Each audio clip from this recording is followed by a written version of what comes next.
Let's see if you know this one. It goes like this. Well, I want to sing a song for you. Oh, love for you, I want to sing a song. Hey there everyone, and welcome to this week's MCC Moment. I just want to give a really quick shout out to everybody who pressed in last Sunday morning. We absolutely experienced a phenomenal and tangible presence of God. We encountered with God in the same way that as we pressed in to seek his heart and to see what he would do, he also responded and came close. It was just such an amazing time and a wonderful time together. I want to congratulate those who were watching online as well. I'm sure you felt a tangible presence of God wherever you were and wherever you may have been watching last Sunday's service. I want to give a quick shout out to That Coffee Cart over in Port Lincoln, South Australia, for this amazing, well, not the coffee, but the cup, which is so super cool. So shout out to That Coffee Cart over in Port Lincoln. Today's MCC Moment, I just wanted to touch and just reinforce what I feel the Holy Spirit talking to us and what he was talking to us about last Sunday. In the same way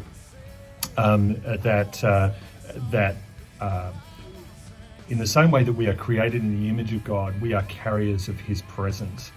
And so because we're carriers of his presence, God doesn't make junk. We might have experienced in our life a lot of junk happen to us, and it might have been done to us, or we may have been instigators of hurt or hardship, etc.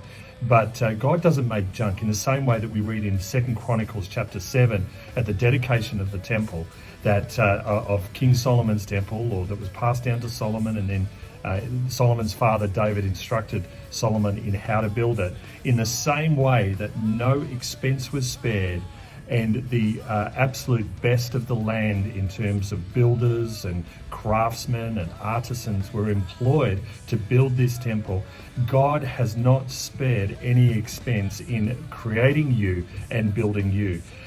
Father sent his son Jesus, the very darling of heaven, the absolute epic and the most valuable person in heaven, and he sent to earth to die as a man yet fully God, and experience life here on earth, as well as be raised to life again, and take care of all of our sin. God doesn't make junk. You are not made as rubbish. You were never destined for small things. You are always destined for greatness that God is doing in your life.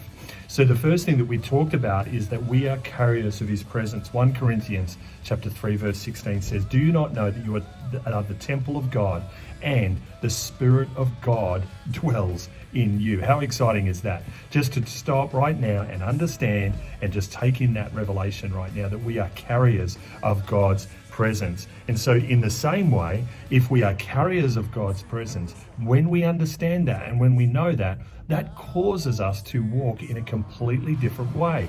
It causes us to approach our day differently. It causes us to respond to needs in other people's lives differently. It causes us to actually be incredibly much better people in the community, with our family, and in and around our lives. And so if that is the case, then why wouldn't we be more hungry for God's presence? From a corporate point of view, as a church, why wouldn't we be desperate to worship God? Be so keen to come and pray together as a community and pray together as a church family? Why wouldn't we want to enter into that? And especially at the moment, with our motivations as to what Melbourne is facing, what Australia and the world is facing in relation to the pandemic and COVID-19, what else is going to stir our hearts toward prayer and worship? Because let me tell you, a vaccination might or might not be good.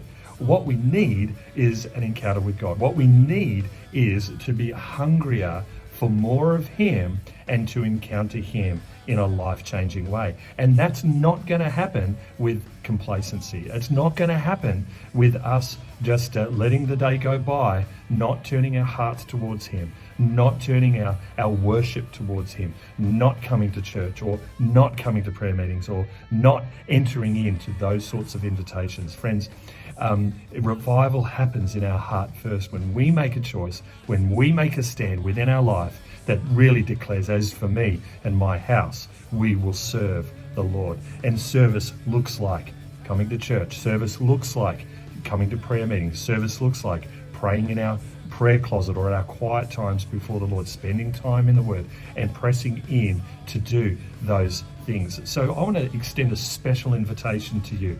Come to church. Come and engage. If you can't make it to church, engage online.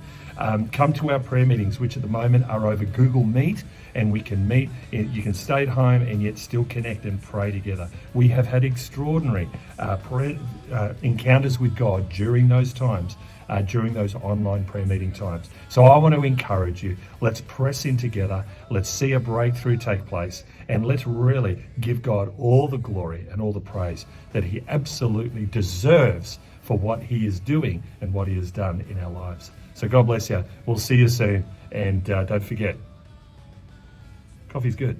See ya. Bye.